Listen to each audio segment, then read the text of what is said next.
During those times, nag-a-attend na ako sa youth service. There were moments talaga na I was really looking for someone lang. And then, I met a girl. Na-meet ko tong girl na to. And I thought na she's really the one for me. Nag-struggle nga ako nun sa depression. So, we had the family problem, yung ate ko umalis, and then yung struggle ko from my past relationship na very toxic and abusive. Sabi ko, pagka pinalampas ko pa to, baka makamiss out na ako. I saw myself dragging her into this mess again. Yung mess na self-centeredness ko. Talagang parang may trauma pa ako doon at self-hate na hindi ko pa siya nalalet go.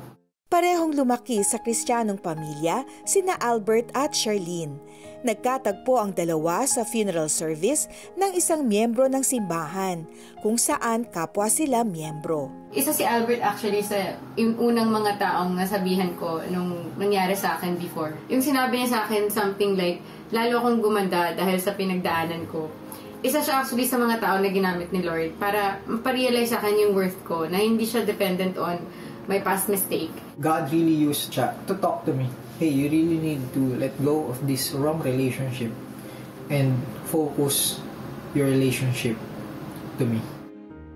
Sa tagpong yon, pinaranas ng Diyos ang kanyang pagmamahal kina Albert at Charlene. Tinulungan si Albert ng kanyang small group leader upang maipanalangin at mabitawan ang maling relasyon. At si Charlene naman ay sumailalim sa deliverance session upang maghilom ang sugatang puso at maranasan ang tunay na kalayaan mula sa Diyos. After we prayed, this female counselor told me na Jesus is looking at you right now and He wanted me to tell you that you're wearing a pure white dress and that you should stop condemning yourself because you're just a victim. And sabi nila, nung time na nakangiti daw sa akin si Jesus. Grabe, yun yung time na talagang I became free. That was the time na God set me free. As far as I remember, God really used people around me. Up to this day, naaalala ko yun. Kasi sobrang memorable niya sa akin na how come na itong person na to, hindi ko naman kaano-ano, hindi ko naman kamag-anak to eh. Pero yung love niya for me, you need to let go of that person because kung hindi mo let go yung person na yan, constantly, you will be in that same situation na you keep on falling. Matapos nito, aktibo pa ding naglilingkod sina Albert at Charlene sa youth ministry hanggang sila ay nagkamabutihan. At taong 2017 hanggang 2019, unti-unting binuo ng Panginoon ang kanilang love story. Yung 2 years na yun, sobrang worth it, yung 2 years of being apart. Kasi yun yung 2 years na I can say na individually, we became complete with the Lord.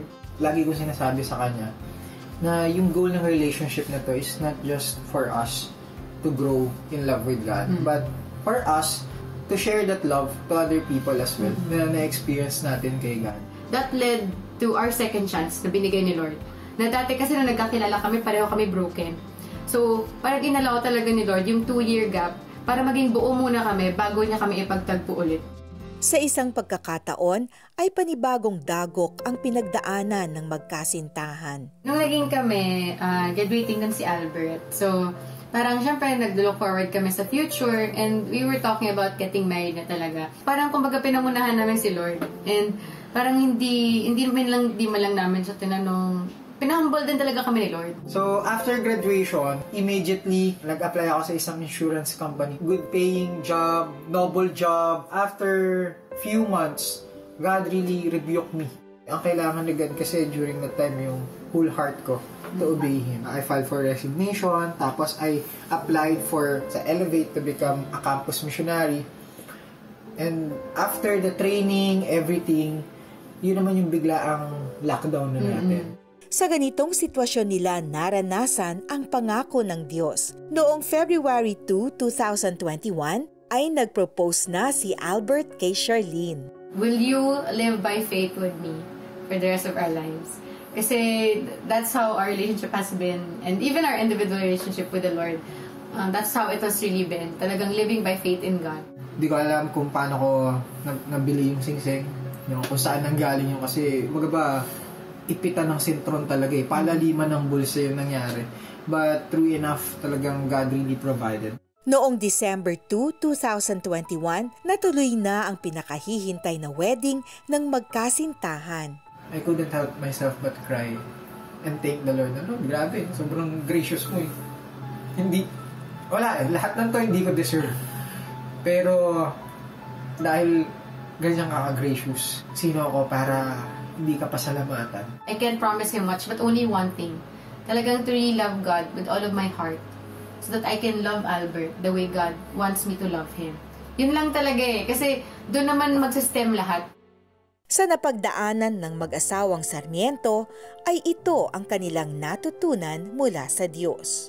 It's really yung love ni God will satisfy. Huwag ka mag-settle for anything less, but you need to settle for the best. The best relationship we can have is our relationship with Christ. Kasi walang tutumbas dun eh. Binabalik kami at binabalik ni Lord na we will never be enough for each other.